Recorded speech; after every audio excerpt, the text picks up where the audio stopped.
ભાજપના નેતાઓના વાણીવિલાસ પર ચૂંટણી પંચ પર બેવડી નીતિ રાખ્યાનો આરોપ છે। લોક પાર્ટીના ઉમેદવાર અલ્પેશ સાંભળિયાએ ઉચ્ચ કક્ષાએ ફરિયાદ કરી છે। જૂનાગઢ જિલ્લા ભાજપ પ્રમુખ કિરીટ પટેલને ચૂંટણી પંચે ક્લીન ચીટ આપી છે, જ્યારે ભૂપત ભાયાણીએ આચાર સંહિતા ભંગ કરી હોવાનો રિપોર્ટ। ભાયાણીનું નિવેદન વ્યક્તિગત હોવાથી આચાર સંહિતા ભંગ। ભૂપત ભાયાણીએ રાહુલ ગાંધી પર ટિપ્પણી કરી હતી। ભાજપ જિલ્લા પ્રમુખે પટરાણીઓ વિશે કરી હતી વિવાદિત ટિપ્પણી। તેમ છતાં ચૂંટણી પંચે કેમ ભાજપ જિલ્લા પ્રમુખ કિરીટ પટેલને ક્લીન ચીટ આપી તેવો સવાલ લોક પાર્ટીના ઉમેદવારે ઉઠાવ્યો છે। ચૂંટણી પંચની આ કાર્યવાહી માટે લોક પાર્ટીના ઉમેદવારે ગંભીર આક્ષેપો કર્યા।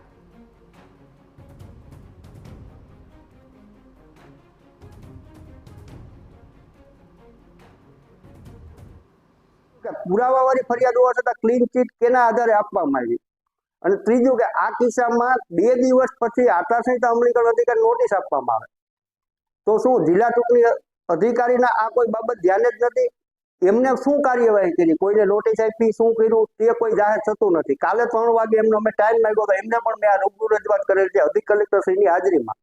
એમને કીધું કે તમે તમારી રીતના લેખિતમાં દેખાય હોય આપી દો, એટલે એમને લેખિતમાં મેં આપેલું છે। અને આ બાબતે જો યોગ્ય તાત્કાલિક આચારસંહિતા ભંગની ફરિયાદ દાખલ નહીં કરે તો ન્યાયિક રીતના પાર્ટી મારફતે અમે ઉપર રજૂઆત કરી અને નામદાર કોર્ટ।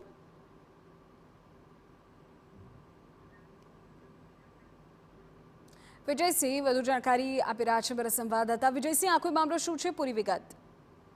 ચોક્કસથી જણાવી દઉં તો જે રીતે ગત 22 તારીખના વિસાવદરમાં એક ભાજપ દ્વારા જે એક સભા જે રાખવામાં આવી હતી, જે સભામાં જે બફાટ જે કરવામાં આવ્યો હતો, જેમાં ભૂપત ભાયાણી જે ભેસાણના જે પૂર્વ ધારાસભ્ય છે આપના, અને હાલ તેઓએ ભાજપમાં ખેસ ધારણ કરીને હાલ ભાજપના આગેવાન છે। બીજી તરફ જિલ્લા પ્રમુખ કિરીટ પટેલ તેણે પણ ત્યાં બફાટ કરવામાં આવ્યો હતો કે રાજા રજવાડા ઉપર જે બફાટ કર્યો। બીજી તરફ જે ભૂપત ભાયાણીએ રાહુલ ગાંધી ઉપર તેમને નપુંસક કહેવામાં આવ્યા તે બાબતે એક જાગૃત નાગરિક અને લોક પાર્ટીના ઉમેદવાર એવા અલ્પેશ સાંભળિયાએ જે ફરિયાદ કરવામાં આવી હતી ચૂંટણી પંચને, તો ચૂંટણી પંચને જ્યારે ફરિયાદ કરવામાં આવી ત્યારે જિલ્લા ચૂંટણી તંત્રના અલગ અલગ દ્રષ્ટિકોણ જોવા મળ્યા છે કે જે રીતે જે ભૂપત ભાયાણીએ જે બફાટ કર્યો તેમાં વ્યક્તિગત નામ લઈને કરવામાં આવ્યું છે, તેની ઉપર આચાર સંહિતા મુજબની ફરિયાદ દાખલ થઈ શકે।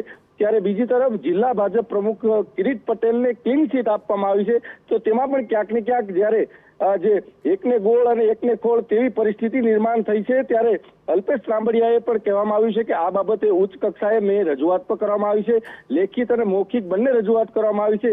જો કોઈ પણ પ્રકારની કાર્યવાહી કરવામાં નહીં આવે ચૂંટણી પંચ દ્વારા તો મારે કોર્ટના દરવાજા પણ ખખડાવવા પડશે। જી, આભાર વિજયસિંહ તમામ વિગતો બદલ।